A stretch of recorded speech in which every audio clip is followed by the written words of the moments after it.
Hey, Chris, can you mute Director Godley? Nice, good job. Those are the loudest keystrokes I've ever heard. Good to see you.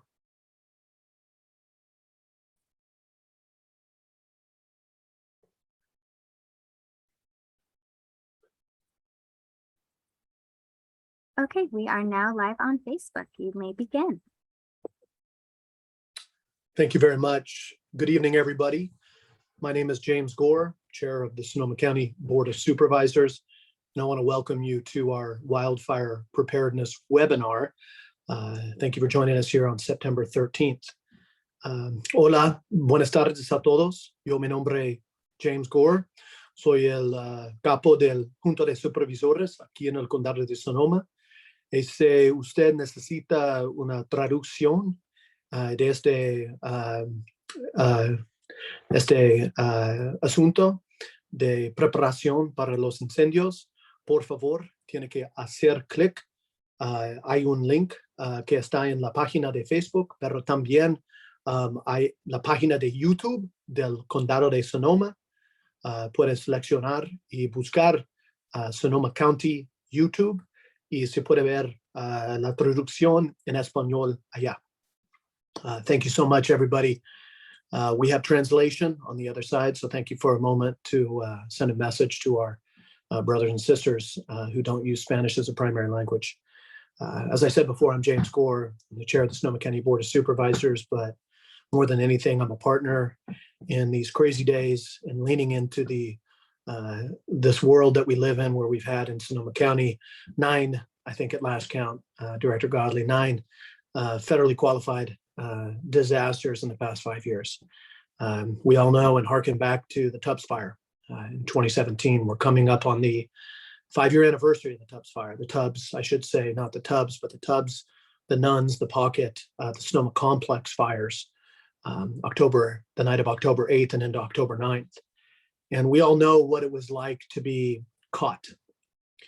In the days following that event, that catastrophe, the biggest disaster our community has seen, there was a common refrain that was not just Sonoma Strong, but it was, how do we not let this happen again? Never again.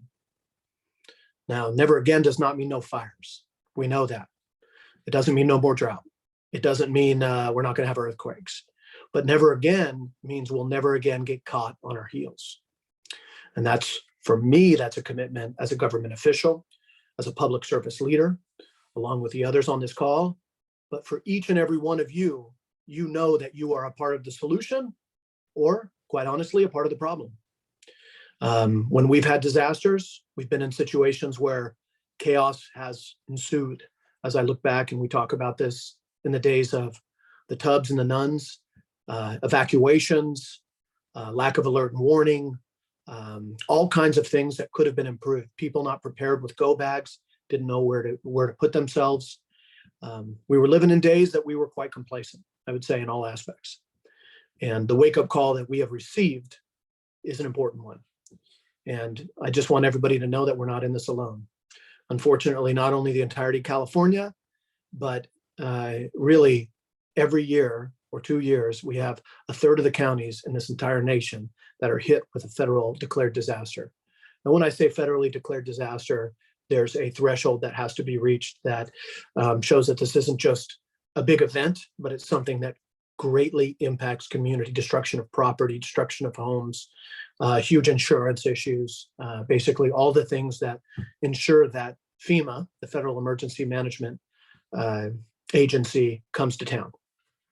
We have great partners. We have great partners on the ground to not just respond to disasters anymore, as we've had to, but to work on preparation, to make sure that we embody the phrase that an ounce of prevention is worth a pound of cure.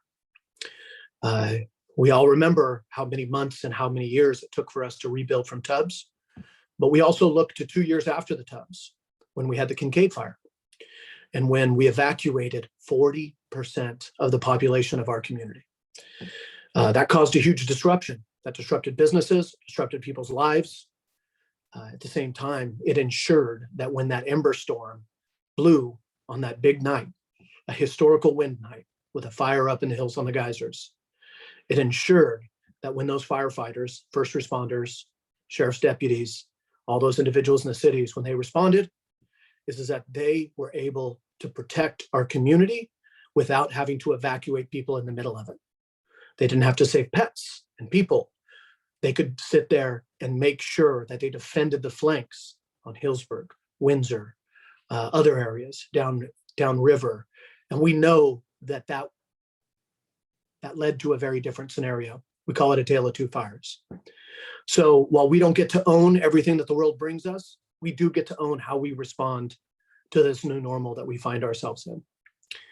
Tonight, you're going to hear from a couple of the individuals who are leading the efforts in our community. One of the things I'm most proud of as the Sonoma County Board of Supervisors is the revamped Department of Emergency Management. And you'll have Chris Godley, our director of the Department of Emergency Management, weigh in, not just on planning and preparation, but he embodies the idea that we don't just be Sonoma strong after a disaster. We move Sonoma strong to Sonoma ready. We move Sonoma ready to Sonoma safe. That's what he tells me, and that's what I repeat to myself, and I tell you. On the other side, I have along with us Ben Nichols, our regional chief for CAL FIRE, who is the man on the ground in the tent making the decisions with the incident command group when all these issues come to bear. And I want to thank Ben for his partnership and his acumen and his care and always being there, not just when it's fire time, but when it's go time outside of it. We also have Marshall Turbeville. Marshall, even though you're a battalion chief with CAL FIRE, you're also the chief of Northern Sonoma County Fire District and long champion of getting good fire on the ground, active management, making sure that firefighters, as you've oftentimes said, are not waiting for fires to go and respond to them, but the folks in your division are out doing veg management. They're out knocking on doors. They're working hand in glove with people to make sure that they have the resources and the technical capacity to be able to take action. So it's not just us saying, people, you got to be prepared, but it's doing it hand in glove. I want to applaud you and the region for coming together in Northern Sonoma County. We've secured funding for you and many other districts. It's not enough, but there needs to be more, but enhanced efforts are underway. I also have with me Steve Massurchak. Steve, I want to thank you, our Sonoma County Fire Marshal, for being the one who digs in, has to do not just the evaluation of everything that's built, everything that's already built, but how do we move heavily into the world of getting things like grants that help with home hardening? How do we go after new structures? How do we create defensible plans? How do we plan the right future to deal with this world we live in? And then finally, somebody I admire a ton is Misty Wood from our Sonoma County Sheriff's Office, who isn't just a spokesperson and a communications person for that office, but is a nexus. She is a vital bridge between the community and the amazing first responders who you see in your community every day and who save us, literally, in these times of need. So we'll get into a question and answer at the end. That'll be about 30 minutes. At that point, we'll pass it on over to the communications team to facilitate us. I and others will respond to the questions that come up. But just want to thank you for being with us. And what I'm going to do now is pass it over to Ben Nichols. After Ben, maybe you can pass it over to Chris Godley. Thank you, Supervisor Gore. I appreciate the lead into that. And this is a very important meeting this afternoon. I'll go ahead and share my screen here for our presentation. Supervisor Gore has asked me to speak to the group today about the fire season outlook, as well as resource allocation as we come into the most critical time of fire season. So a quick thumbs up, Director Godley, if you can see my screen. Perfect. So fire season 2022, we have been blessed to date across the state with the fire season that we've had. However, the shot that's on your screen right now is a DC-10, a very large air tanker in the fleet of aerial firefighting resources, a former airliner that's been converted into an air tanker, dwarfed by the column of smoke coming off the mosquito fire in the first couple days. We had a nice reprieve here the last couple days where the smoke had capped out and the fire wasn't behaving, growing as it was in the first couple days. But now we've got clear air over it today, and that fire has stood back up again and is moving with purpose towards the east. So quick snapshot of what we've had to date this summer. So we actually have less fires now than we did this time last year, roughly 400 fires less. So we're just over 6,000 fires across the state for 335,000 acres, almost 336,000 acres burned. But as a snapshot, that's a large number. But if you compare that to where we were at in 2022, we were just shy of 2.5 million acres. So here locally in the Sonoma Lake Napa unit, we're actually less under where we were at this time last year, 437 fires to 446 last year. You'll notice that our acreage is up. 2021 was really a slow year for us at 834 acres at this time.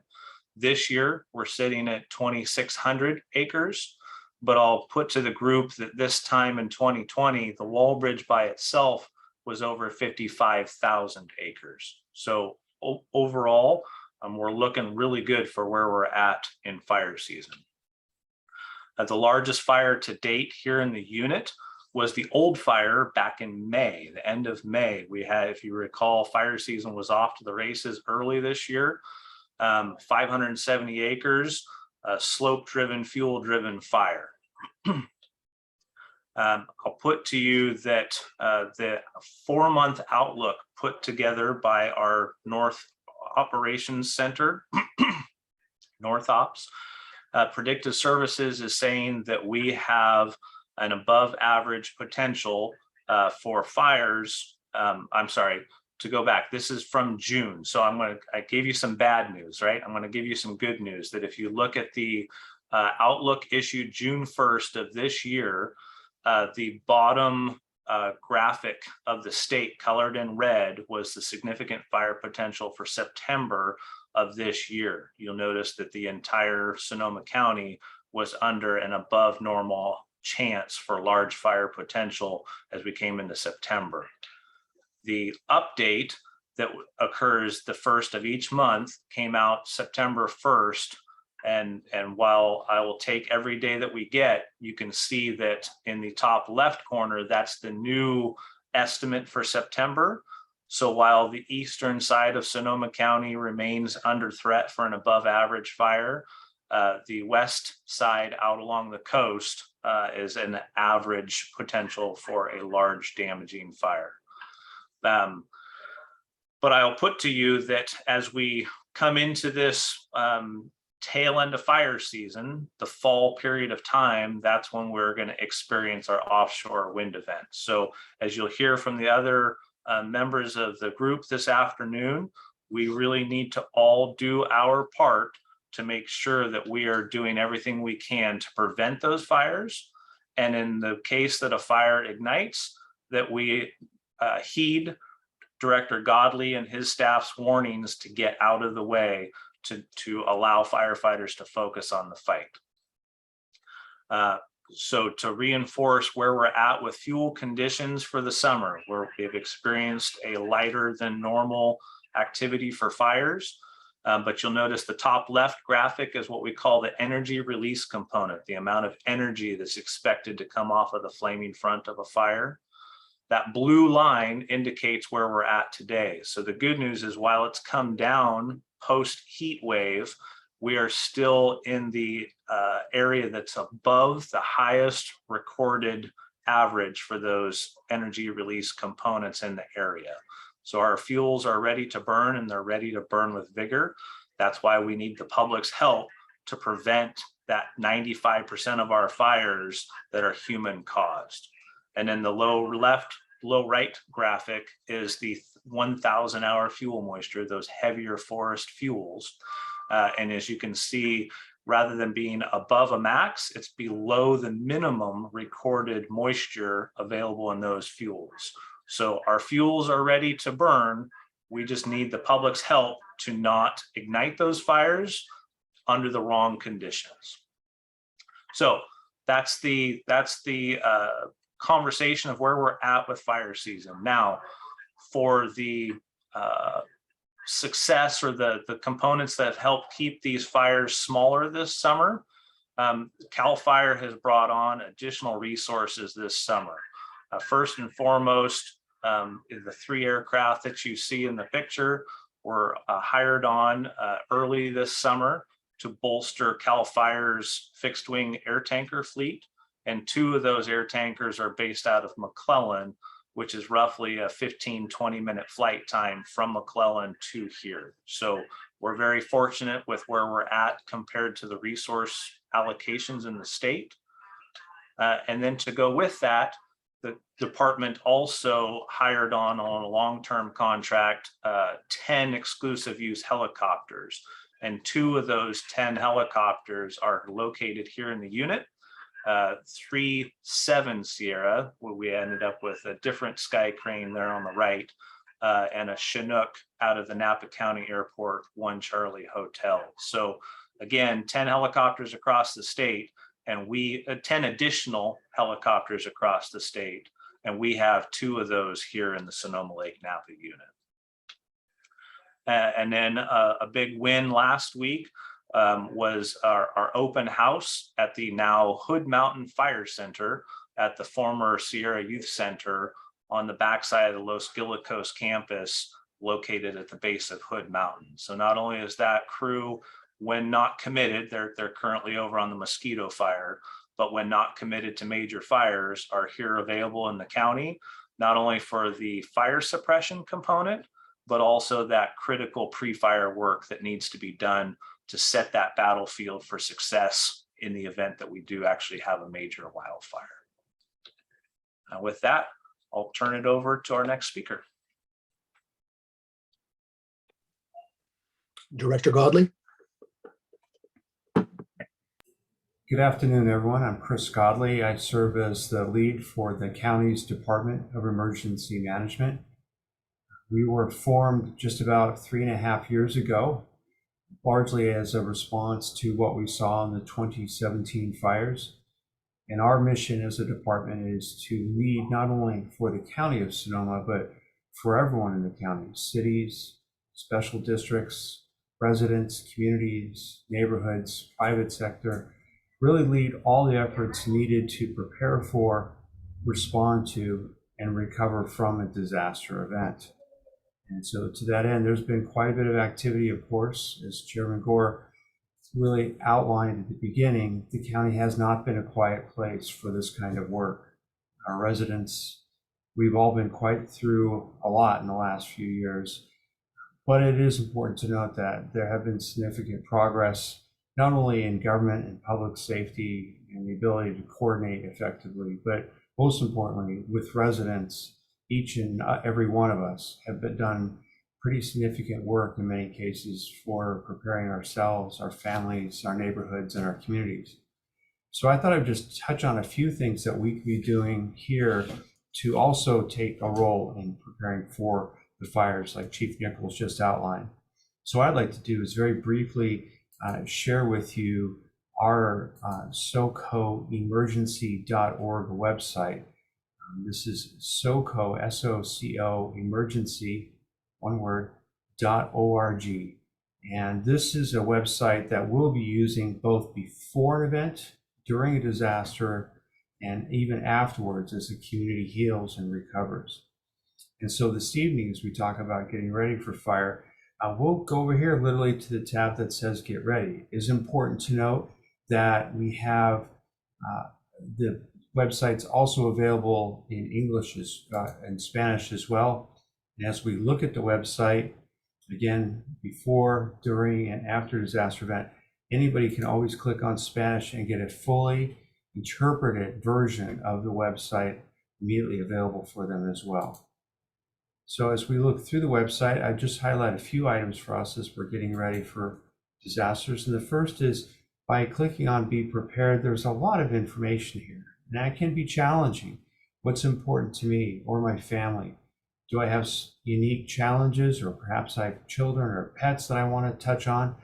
All that information is really here, and we've made it as easy as possible so you can go directly to the subjects that you're most interested. I'd first touch on with what something is exciting here in Sonoma County, and that's alert and warning. So if I come here, you can actually sign up to get alerts through what we call the SoCo Alert program, where we could send you a text message, an email, or we'll even call and leave a voice recording on your phone. It is important to note that pretty much everybody in the county is automatically enrolled in what we call the wireless emergency alert system. That's when your cell phone makes that funny sound. That's an automatic system. This SoCo Alert program allows you to maybe sign up for where your kids go to school, or perhaps you have in-laws that live on the other side of the county. You'd certainly like to hear about what could be impacting them.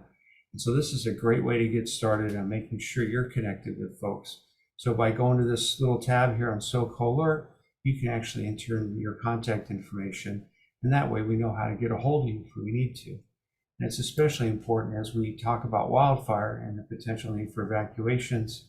We've actually aligned this program directly with the evacuation zones that Misty's going to talk about in a bit. Another important thing to get ready is to potentially have a plan. And it can be overwhelming talking about fires. You know, it's just so much to think about, but there's many ways you can make this easy. One of my favorites here on our website is you can actually go here and download a plan that's literally a fill in the blank. You just check some boxes, you write in the information you have. My favorite exercise is to put this out on the coffee table during a kind of a boring movie maybe, and you and the family can fill out all the blanks and everyone kind of understands what the plan is. And once you're done, you really are 90% of the way done with having a good disaster plan. Another great tip that we have is something called Go Packs. And these are little envelopes that people can use, and they can put them inside a cabinet door or a closet door by the front door. And that's where we put our evacuation information. It's hard to remember everything. What's my evacuation zone number, or what things should I really prioritize if I had to leave quickly? This allows you to go directly to one place, get that information, and move you right into action. Another nice thing about getting ready for a disaster is that you get to go buy stuff. Here we're talking about maybe a go bag, something you can take with you quickly, or a larger disaster kit. And we've taken all the guesswork out of this. You know, there's lots of opinions about what should be in a disaster kit. But here we've got some really solid suggestions and lists of items, not just from the government or anything, but from actually people in the community that have done this work themselves. And they're here to talk to you about that, either in written form or in video, to share how they put together their disaster supplies. And then finally, I would also mention, as we're talking about getting ready, it's important to not do this alone. While we can take care of ourselves and our families, what's really valuable is connecting as neighbors, as communities. And to that end, the neighborhood programs that have grown in both in number and strength throughout the county are really one of the best ways that we can make sure we're taking care of ourselves and each other. And so on our website, as we talk about community preparedness, there are a number of avenues to participate, including communities organized to prepare for emergencies, or COPE, C-O-P-E. And here you can click on neighborhood groups that might be near your neighborhood, and that'll allow you to immediately plug in and get connected. And it's a wonderful way to meet your fellow residents and community members, and really take a big step forward in making sure that you're ready for yourself and your home as well. And really, that's really the highlights of what I was hoping to share for both individual and then connecting with the larger community preparedness efforts. I think. Thank you so much. Thanks so much, Director Godley. I think we're on to Chief Turbeville next. Real quick, I'll share my screen. Hopefully everyone can see it. If I can get a thumbs up from Director Godley, you're the designated AV person. Good.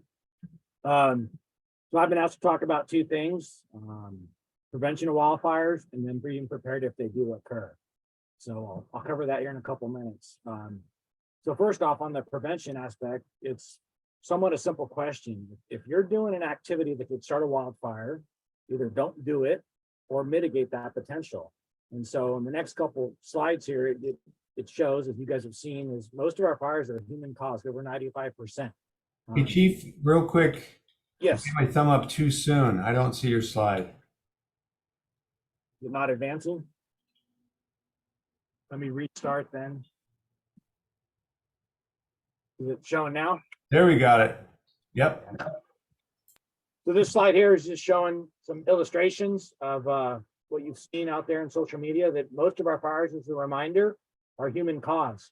We know from the Walbridge fire and the lightning storm in 2020, we do occasionally have lightning fires, but most of our fires are human caused. You know, on the one extreme, they could be arson. On the other extreme, they can be a pure accident. So just ask yourself, if what I'm doing is going to start a fire, in the lower picture here, you see someone using a lawnmower to cut grass. It's not even. And so that's definitely a potential that you're using a lawnmower, maybe the wrong time of the day or not for its intended application. And the upper illustration is escaped burn piles and things of that manner. So be prepared. And there's a lot of information. There's a website at the very end, or Director Godley website also has some links. So here's shooting. Shooting can cause fires. I'm not saying don't do shooting, but maybe don't shoot on the warmest, driest days, and then take the necessary precautions. Moving into the category of now a fire starts, what are you going to do? How do you make or save your life, save your property? When we talk about buildings, defensible space, structural hardening are the firefighter terms, the real technical terms. There's laws regarding defensible space and how new homes are being built. But tonight, I just want to show you some photographs so you kind of more see how homes survive a fire versus looking at a bunch of terminology. So here's a fire from earlier this year. Actually, it was mower caused. If you look there closely, you can see a skid steer type mower. This is a scenario, someone doing the right thing, wrong time of day, so a preventable fire. But this fire is already threatening one structure and other structures before firefighters even have a chance to mobilize. Now, the time of year, May, grass is a little bit more moist, a little bit more green, not really warm, not really windy. So we have that to our advantage, but to the point that this fire was preventable, and you need to manage your vegetation, again, if that's your house, to give it a fighting chance to survive without firefighters there. Here's a different scenario. Here's during the glass fire where firefighters, there's actually 2 fire trucks here. This is on St. Helena Road. You can see the trees are limbed up. There's not a bunch of logs or twigs on the forest floor there. You can see a wood pile off to the left. You can see the hillside off to the right behind the house is burning on the surface of the earth. We're not getting bombarded by embers. There's not really big flames, a lot of heat, and this home survived. We can safely be there. You get trapped at your house, perhaps you can safely be there too if you stay calm. So this is what defensible space is, managing vegetation. If you look at the science, homes ignite from heat and from embers. So think about standing by a campfire. You stand by a campfire long enough, you're going to get burned. That translates on a structure or wildfire scenario, your house catching fire, your structure catching fire. And then a big issue is the embers can come from a distance away, land in vegetation, land in a gutter, get through an open window, and that also could catch a house on fire. So here's a picture. You see the house survived there without firefighter action. You can see around that house, it's mostly grass, has pretty good building construction. You can also see the water tank, which wasn't used because there was no firefighters there. That house survived, even though I'm not picking on any specific tree. We do have eucalyptus here below it. And then you look at the house, it's down in the ravine. You can't really see it too well, but there was a house there. That house had trees around it, maybe got bombarded by embers, much more heat. It's not grass next to the house. And so this is a story of 2 different tales there about structural survivability on a wildfire. Heat, embers, and yeah, I will admit there's a little bit of luck, but heat and embers is what causes houses to burn. Defensible space, managing vegetation combats those 2 and puts that percentage back in your favor. Here's in the Tubbs fire. Here's defensible space, 100 feet, 30 feet. I'll talk to you about what's called the zone 0. It's managing vegetation so it doesn't burn to produce heat or to produce embers. So here in the fenced in area, it's been weed eated. Perhaps it could have been grazed, but in this case, it was weed eated. You can see the coyote brush in the foreground there. This fire burns right up to that weed eated line and stops. That's all it took. The same tons per acre of grass are there, but it's orientated differently. Embers land in that grass. It just doesn't burn as well, and this house survives. Here's what's coming down the pike as far as some new regulation that eventually will be coming out.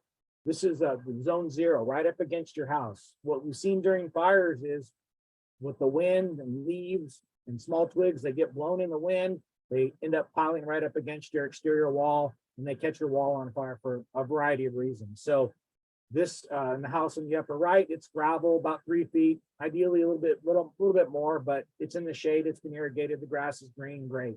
Down in the middle lower, that's actually a CAL FIRE station that has a paved concrete sidewalk and then gravel or rocks. Great. Lower right, that's actually a building construction feature, which is simulates the same, prevents the same thing. It's tin galvanized down to the ground. And that's actually in snow country. So it's actually for snow, but it works for fire too. The rest of the building, not so great. And then in the far left, grass is green, it's not going to burn, but look at that wood pile. That wood pile catches an ember, lights the deck, and that house basically burns without any of the forest around it burning.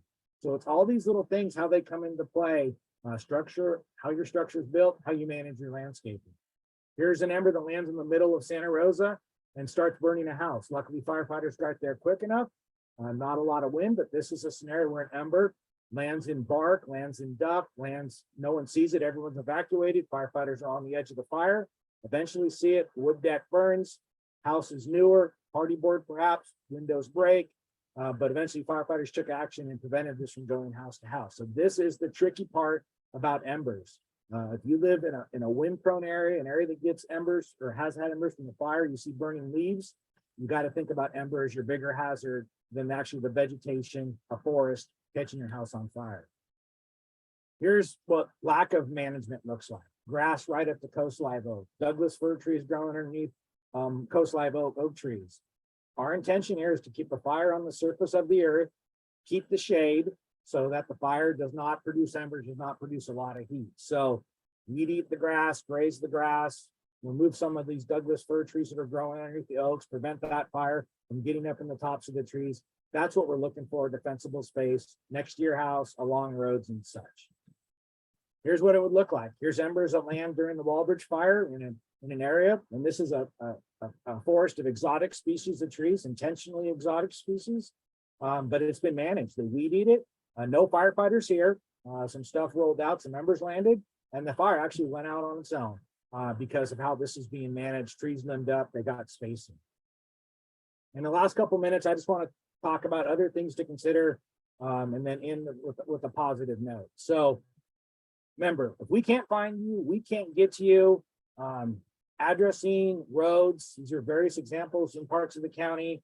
I think Misty's going to talk about registering your gate code. We do have an override key, but ultimately, if we can't find your house, you call in, even not for a wildfire, for a medical emergency, you've got to be able to find you. And we got to have access. Our trucks are big. So think about that when you're marking your road, identifying how to get to your house. If it's hard for, let's say, UPS or someone to get a delivery person to get to your house, then it's going to be hard for us too. And some of these signs will probably actually maybe burn in a wildfire and even create additional problems. So think about that. How are we going to find you? Think about this. This is grazing. Grazing, maybe overgrazed a little bit, but grazing is a good technique to manage vegetation. I've seen multiple spots where grazing has prevented a fire from advancing or burning aggressively. If you are going to evacuate, think about, and this is during a prescribed burn, think about how much smoke's going to impact your road. Where are you going to pull over? I sometimes tell folks, if you can't evacuate, maybe staying in your house is your best option. Not ideal, but it might be your best option under bad situations. So think about that. Think about your road. When the word's given to evacuate, whether it's a warning, optional, or mandatory in an order, get out before it's too late, before it gets too bad. And you need a fire truck head on here.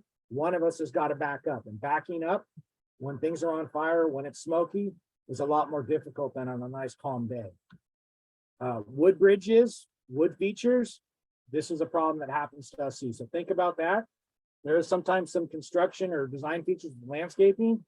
Stuff I see on fires. Here's where a galvanized wall stopped a fire burning uphill to this house, helped save the house. Just a clear line of unburned versus burn. Vineyards, yes, they do in general slow stop fires, but if there's straw, as you see in the upper left during the Kincaid, or in the lower right, a lot of grass and no till, vineyards are not always the best. So vineyards actually do need defensible space as well. So something to think about. And my second to last slide. This is during the Walbridge fire in August of 2020. Someone put up a cardboard sign for this water source. I was just at this location a couple days ago, and now they have a big, vibrant sign with more information. I've obviously whited out the phone number here for contact. So it's all these little things, the things you don't think we need to know about, things that you don't, or why would a firefighter care about how this system is plumbed? Gotta expect that it's going to be an out-of-town firefighter, someone that's trying to do their best. Any information, anything you can do ahead of time is great. And frankly, this is what keeps me motivated. I didn't go to this property owner and say, you got to do this. It's not a law. They're doing it for their safety and for the benefit of their community. And so this is what keeps me going. It's great. And then I'll end with just two websites for reference. One, Director Godley's already mentioned, the Sonoma County Department of Emergency Management. That's the SoCo Emergency, all spelled out, .org, SoCoEmergency.org. And then we have the fire agencies use the Ready for Wildfire, all one word, readyforwildfire.org. So with that, back to you, Supervisor Gore, I believe, and thank you. Thank you very much, Chief. Appreciate it. We're going to move on to Steve Massurchak and then to Misty. And I'll just let you guys swing from one end to the next and just pass it on over. Thank you, Supervisor. Let's see here.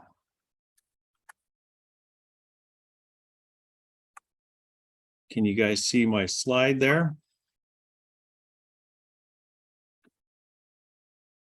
Getting a thumbs up. Okay.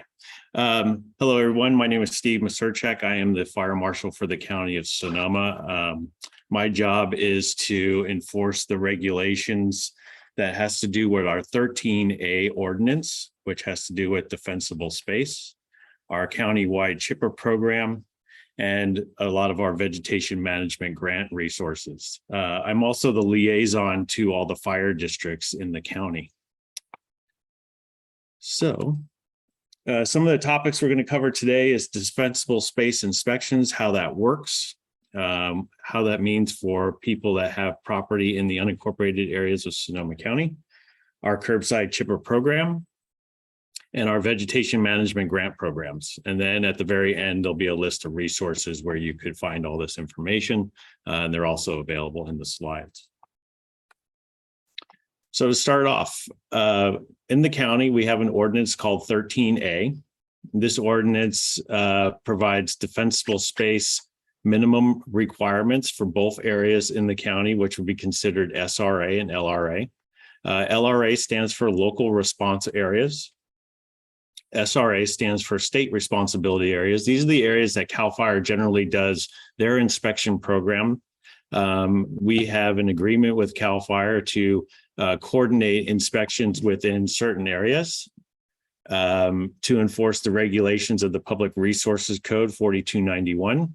And then we have some additional requirements that are more restrictive than what the state minimums would be, and that has to do with access. And then there's areas in the county, very little, that is called FRA, or federal response areas, and we have no jurisdictional enforcement in those areas particularly. So how does defensible space inspections work? Well, the districts, the fire districts in the county have an opportunity every year to pick areas within their jurisdiction that they feel are target hazard specific, meaning that they would like to get out, do some PR, or get out and talk to their community and encourage them to do defensible space, areas that they feel have been overgrown for so many years. It gives them an opportunity to get out there and do some research, talk with their communities, and let them know about the regulations as they exist. Try to encourage better behavior on the property itself, and also educate them on what the defensible space does. And as you saw in Marshall's slides before, that's pretty much what the program is about. We also do required inspections for the sale of real estate for homes that are located in the high and very high fire severity zones. So There is a new rule that went in place that said if you sell a home, it is the current owner's responsibility to do defensible space around the home prior to the sale, or the new owner, the buyer, can opt to do the required defensible space part of the close and escrow. The requirement for the county is to go out and meet with the current owner or the new buyer, along with the real estate agent, and provide them a detailed report of the requirements that they need to do. There is no follow-up required by this law, but it is something that the title companies do enforce, and along with the insurance companies for follow-up. These regulations, once the districts go out, or including the county goes out and does the inspections, homeowners are given 30 days to comply with the rules. If they do not comply within the rules in 30 days, we come out and do a second inspection. And if the second inspection is in compliance, then there's nothing further for the homeowner to do, and we will probably see them next year, or unless somebody files a complaint, and that's what leads into the second phase. If a homeowner doesn't do the requirements that are required after 60 days, the district or the county has an opportunity to do what they call abatement. We try to encourage better behavior than abate on a property, but we do have the authority to abate a property as needed if we do not gain compliance. We do encourage the property owners to be doing continuous work, and it's basically to educate and encourage good behavior instead of using it as an enforcement power. There is also a complaint process, and if somebody would like to file a complaint what they believe is overgrown vegetation or a defensible space hazard, they could do that online. After review of the complaint, we validate it and either send it to the appropriate fire district for follow-up, or we as a department will do the follow-up for the areas where districts do not enforce the regulations. Another program that we offer as a free service is paid for by the county is our curbside chipper program. This program usually runs year-round. It's intended for a seasonal program. It generally starts in April and ends in November, so we're coming towards the end of the season here pretty soon. Homeowners get an opportunity to do 2 chippings on their property when they fill out the application. The county's expectation is that they follow the guidelines. We come out and do a pre-inspection prior to chipping to make sure the guidelines were fulfilled. If the guidelines were not fulfilled, then we give the homeowner an opportunity to correct the issues so that way we can come out and perform the service. The guidelines were set up in order to allow homeowners to put the most amount of material on the ground, do the most amount of defensible space around their structure, and allow our staff to come in safely and to chip alongside the road without going off-road as much as possible, and place the chips in an appropriate location, not to damage property, to avoid creeks and drainages, or to place them in a pile so that the homeowner could use them in the future. This program, we do not haul away the chips, but we do allow it to remain on the property for mulch, and we encourage that. This service is available to all residents in Sonoma County. So not only in the county, the unincorporated areas, we do some chipping inside the incorporated areas just to promote the need for defensible space. This application is available online, and the resources listed below. Generally takes anywhere from 2 to 3 weeks to get us out there to do the pre-inspection, and then about a following 2 weeks to come out and do the chipping service. Right now, we're in our second round of chipping, and we also get support from the fire districts. Northern Sonoma County Fire District provides the service for us in all of the Zone 6 area. And Sonoma Valley, which is new to the chipping program, is providing the service in their district only, which is Sonoma Valley and Glen Ellen.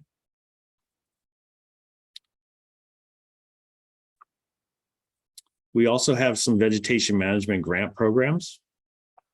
These programs come in all different shapes and sizes.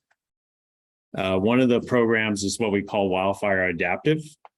This is a program where it's fully paid for by a grant. An inspector comes out and makes suggestions on improvements to properties to encourage the defensible space behavior. We utilize these assessments to educate owners about creating defensible space and hardening the home. So as Marshall talked about earlier, it's not only about defensible space, but it's the structural hardening aspect too. And so coming out and doing these inspections and doing the education not only encourages that good behavior that we all want, but the grant is also allowing a cost sharing initiatives to on a first come, first served basis. And so we have some project areas. And does this work?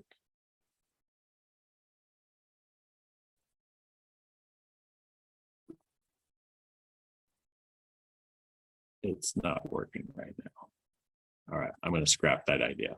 But on our website, we do have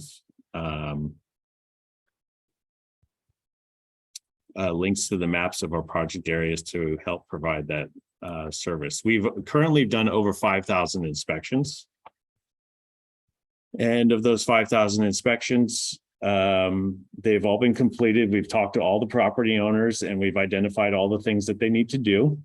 And eventually when the funding becomes available, it's a cost reimbursement share. So you do the work and you would end up providing us an invoice and we would replenish the fees or the cost that incurred upon the property owner, but that is on an approval basis. And so more of that information can be found on the socoadapts.org website. Okay. We also run a hazardous fuels reduction grant. This is coming in 2 phases. It's going to be starting in early spring of 2024 with a mid-implementation of 2024. And it's depending also on some additional release of FEMA funds.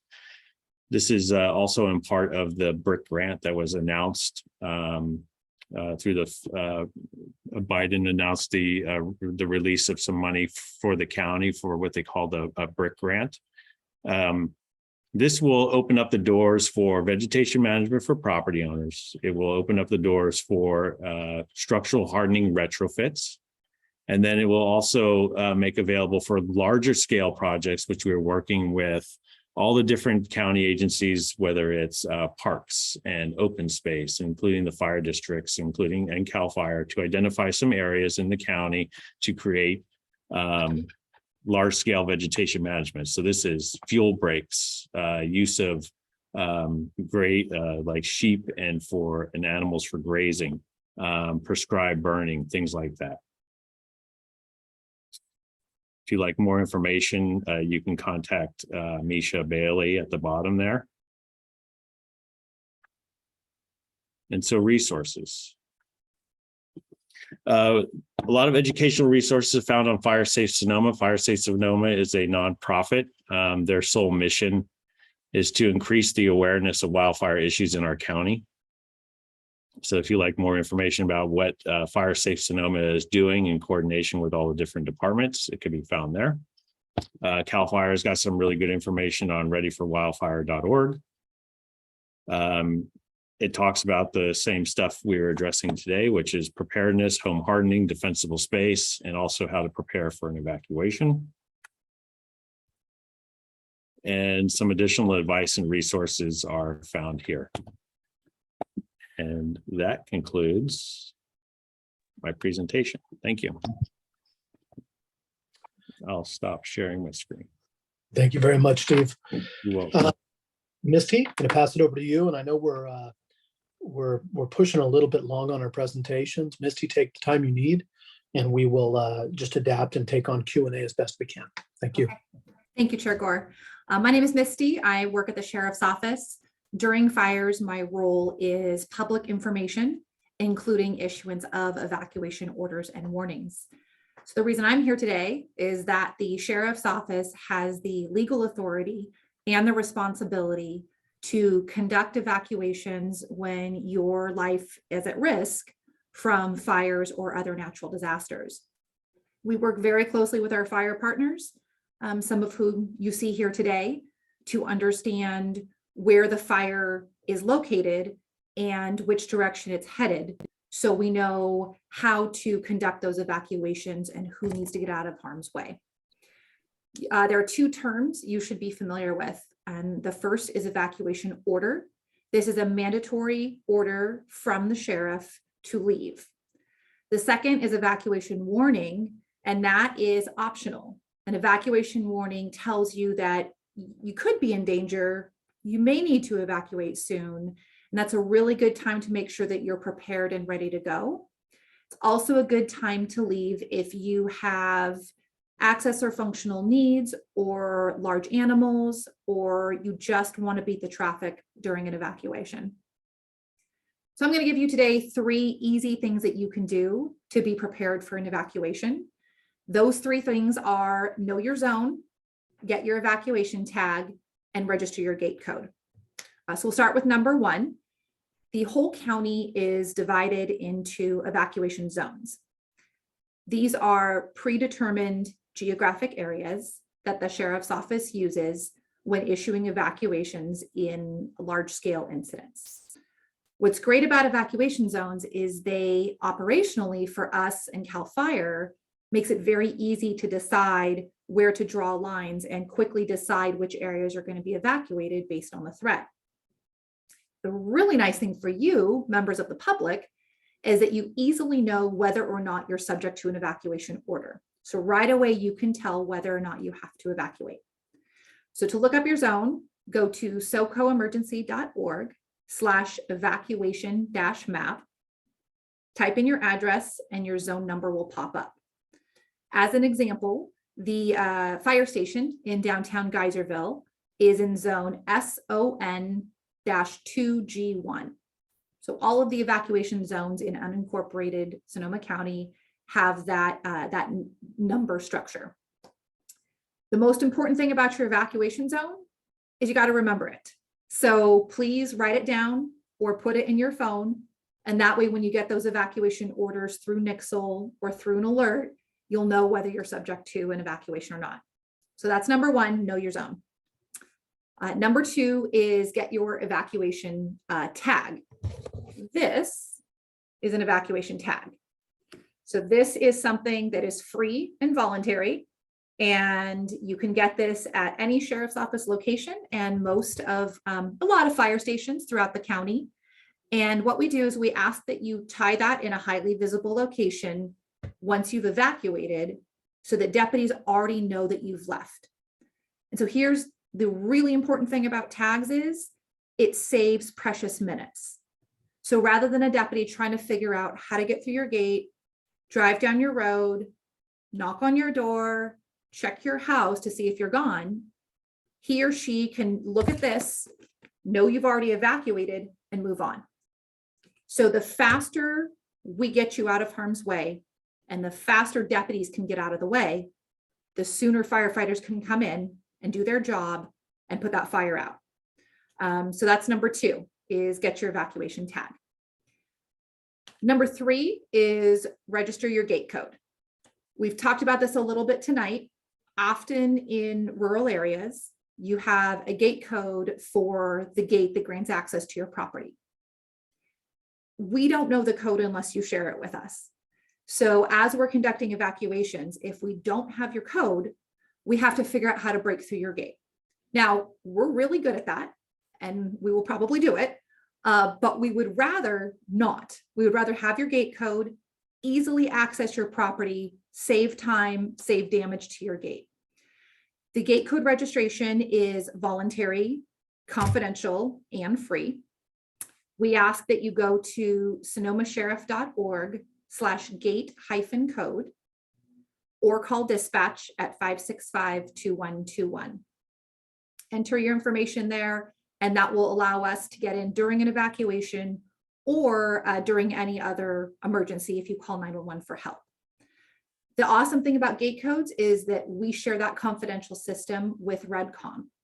Redcom dispatches fire and medical. So if we have the gate code, then it's easier for firefighters or medics to get that gate code as well. So it's a great way to make sure that first responders can get to you as quickly as possible. So that's number 3, register your gate code. So those are the 3 things I wanted to cover tonight. All of them are quick and simple and very achievable. So again, know your zone, get your evacuation tag, and register your gate code. That wraps it up, and I'll turn it back to you, Chair Gore. Thank you. Thank you, Missy. I just went to the chat function and I clicked on the gate code and I put mine in.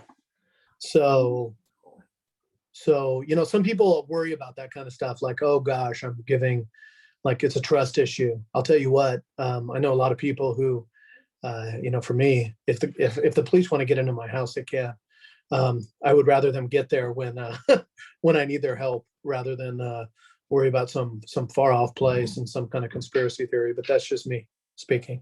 I want to thank you for your work, and thank you for always letting the deputies out there in the field, whether it's you, whether it's people like I've sat with Brandon going up dirt roads and crazy places on 2 occasions with having high-low sirens, waking people up on Saturday mornings to work on preparedness. There's so much work that we've done together, and more to be done, but we're on the right culture path. So Paul Gullickson, I'm going to pass it over to you and see how you want to lead us into finishing this up, but also making sure that we're relevant to the community. Maybe the first thing you can do is just remind everybody that this is recorded and where they can find it if they want to share it with others. And thank you so much. Thank you, Chair place to place to start. We just do remind people that this is being recorded and will be posted, is on the county's Facebook page and in Spanish on the YouTube page, and we will have this available we will be posting it later on socoemergency.org and the county's website. So we have a lot of good information here today. Thank you all for being here. The first question we've gotten, I'm going to direct to Chief Nichols. Chief, it concerns the opening of the new CAL FIRE camp at Los Gila Coast in Sonoma Valley. There's obviously a lot of positive circling around that. One of the questions we're getting is the opening, is it possible we may see the opening of similar camps in other parts of the region? I know there's particular interest in whether there's a chance of opening one in the Cazadero area or some other place up north. What do you think? So this new fire center is just a great example of the close collaboration between the County of Sonoma and CAL FIRE.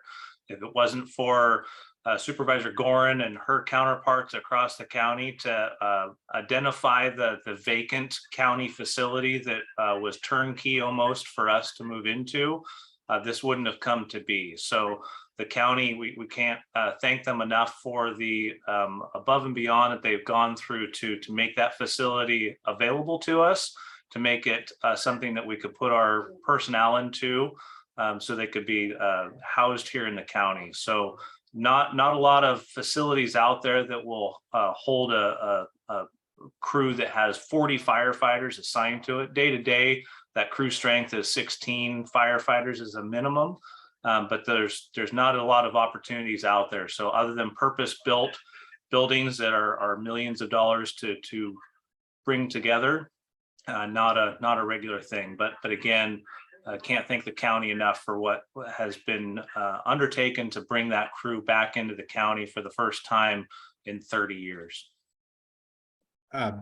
Chair Gore, did you have anything you would like to? I know that you were very excited about the opening of this camp as well. I just want to say, from a practical perspective, it's like anytime you get the resources in place that are predestined and that they're going to be there. And Ben, our chief, as he talked about time and again, is that having a base of action from a campus that was really, we were looking for some kind of action. This is just magic. I mean, why? Because we got these folks living in our community. That's what we want. We want people who are here, not just who come in when it's mutual aid time.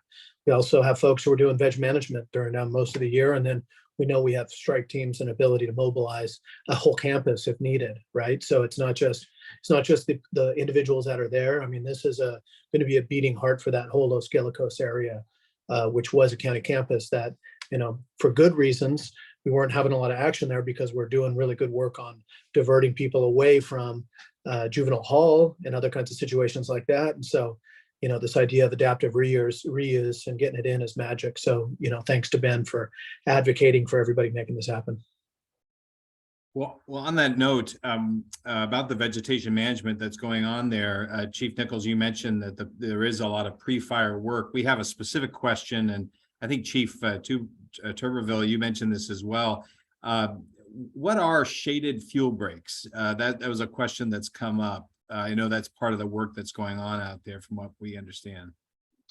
Yeah, so shaded fuel breaks are a strategic line that we've identified that removes the forest fuels. So Chief Tuberville hit it with one of his slides, where basically we remove the fuel between the forest floor and a height off the ground that keeps that fire on the ground. And so a lot of times we will use a ridgetop location, because when we talk about wildland fire control, that's where we get to dictate where the fire is going to behave. And so it's those critical pre-fire projects across the county, and currently the Blue Ridge crew is working on the county line fuel break. North of Trinity Road, it runs the ridge line between Sonoma and Napa counties to hopefully help prevent a future fire event from coming across the county line. Chief Tuberville, you mentioned this. Is this something that property owners themselves should focus on, or what do you think? The simple answer is yes. It's going to take all of us working on the problem to resolve it. Really, another way to look at this is we've been putting out wildfires for coming up on 100 years. And so nature has responded accordingly by continuing to grow. So we're trying to essentially replicate what a natural wildfire would have done historically. So, we remember the year 2020 with lightning, 2008 was another lightning year. You've had some other smaller lightning years you don't realize. That lightning would have cleaned the logs, the smaller trees, unfortunately killed some of them as well, but would have maintained the forest. Now we're trying to replicate that now with grazing and the shaded fuel break treatment. So absolutely. And in some ways, neighbors working together at community level, engaging the fire department, they can accomplish sometimes more than government can accomplish. Government may be a better option in other places, but ultimately all of us working together. So yes. Well, thank you. And just remind our viewers, we have shared a number of the links that were shared today during presentations about where to get information about evacuation zones, vegetation management, and other resources. They are in the comments area of the Facebook and the YouTube pages. I'm now going to go to Matt Brown, also from our communications team. He has some questions from our online viewers. Matt, what do you have?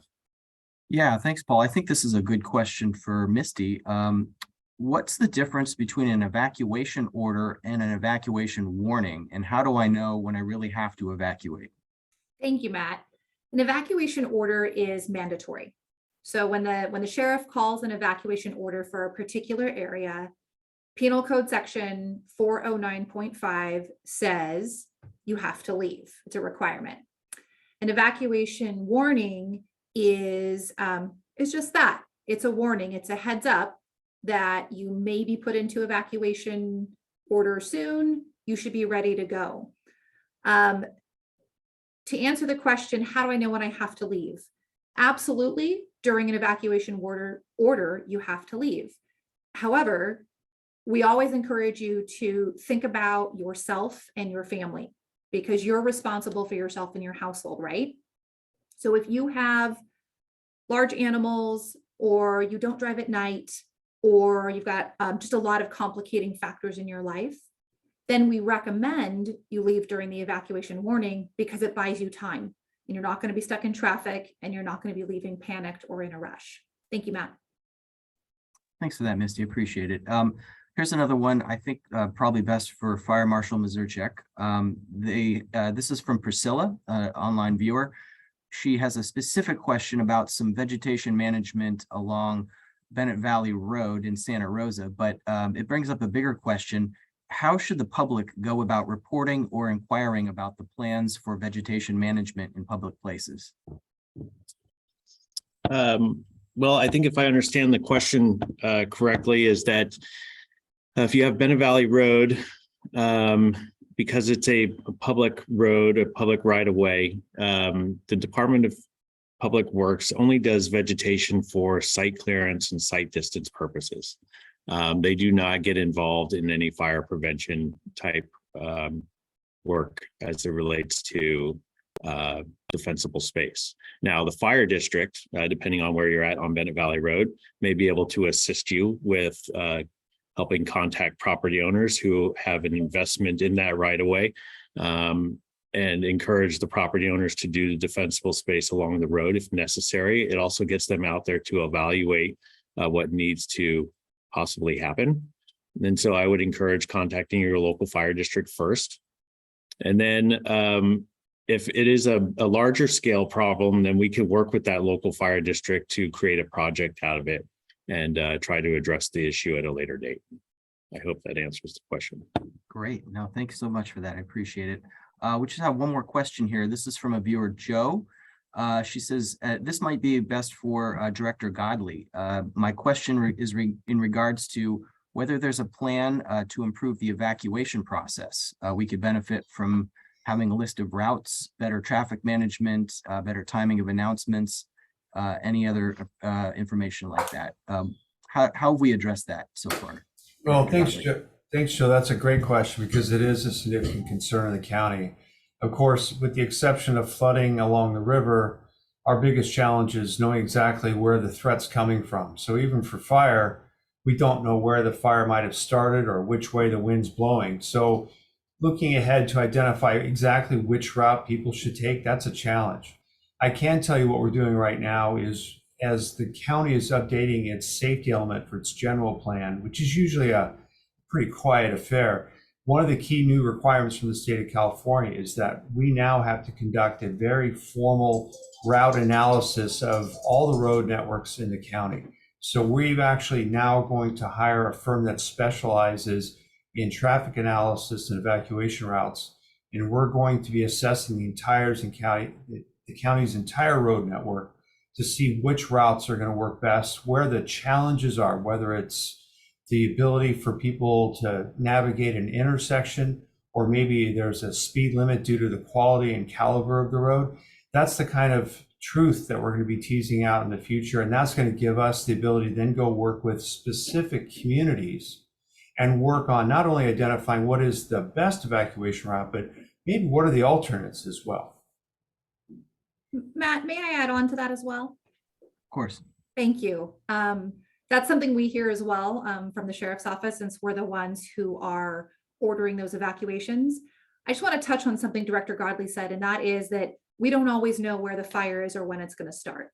So fires are inherently, you can't predict them, and they sometimes move very quickly, and you don't know when or where they're going to start. So as a sheriff's office, if we have time, we will absolutely issue an order or a warning in advance. There are oftentimes, especially at the beginning of a fire, where we simply don't have the time and we have to get you out of the way as quickly as possible with short notice.